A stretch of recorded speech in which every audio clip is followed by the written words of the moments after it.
आता ठेवत जर असला तर हे बघा, ओल्या कचऱ्यामध्ये शिळे अन्न, कुजलेली फळं, पालेभाज्या, अंड्याची टरफली, मासे, नारळाच्या करवंट्या, केशरी पावडर, चहा पावडर हे ओल्या कचऱ्यामध्ये ठेवायचं. आणि सुक्या कचऱ्यामध्ये प्लॅस्टिकच्या पिशव्या, प्लॅस्टिकच्या वस्तू, कागद, सुके, थर्माकोल, काचेच्या बाटल्या, शिळे ठेवायचे.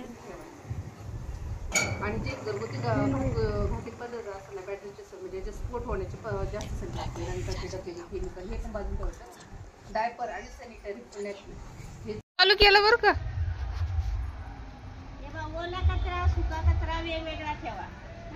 त्याच्यात ओल्या कचऱ्यामध्ये शिळं अन्न येतं, कुजकी फळं येतात, पालेभाज्यांची देठं, अंड्याची टरफल, प्लास्टिकच्या पिशव्या, कागदाची पुठ्ठे, थर्माकोल, हाडे, नारळाच्या करवंट्या, केसांची गुंतावळ, चहा पावडर, काचेच्या आणि सुका कचऱ्यामध्ये काचेच्या बाटल्या, खेळ, धातू, सिरॅमिक वस्तू हे सगळं वेगळं.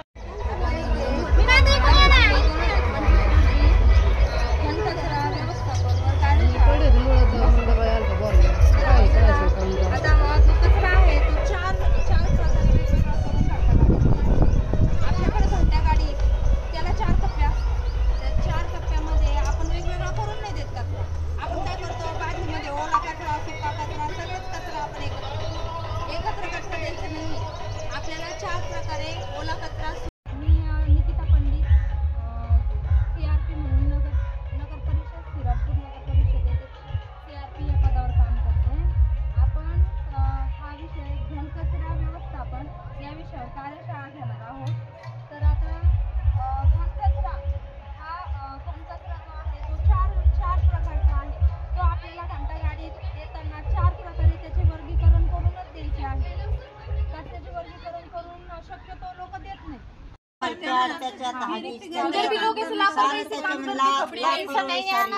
कचऱ्यावाल्या तर बिलकुल दखल घेत नाही. आम्ही बी माणसं आहे तिथं काम करणारे, आम्ही काही जनावर आहे का? तुम्ही फावड्याने भरता इकडे, आम्हाला ते काडीने उचकून असं बाजूला फेकावं लागतं, नाकतोंड बांधून घ्यावं लागतं. बरोबर आहे. तुमले बी ग्लोव्स वगैरे मग नाही का आहे ना, ते सारं दिलेलं आहे आम्हाला. काल कलेक्टर आलते ना, सारं दिलं. मग घाणच बाहेर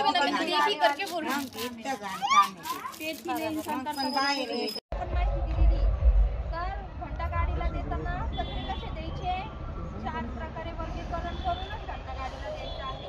आता दुसरी माहिती आहे की डेंग्यू, मलेरिया व चिकनगुनियाबद्दल.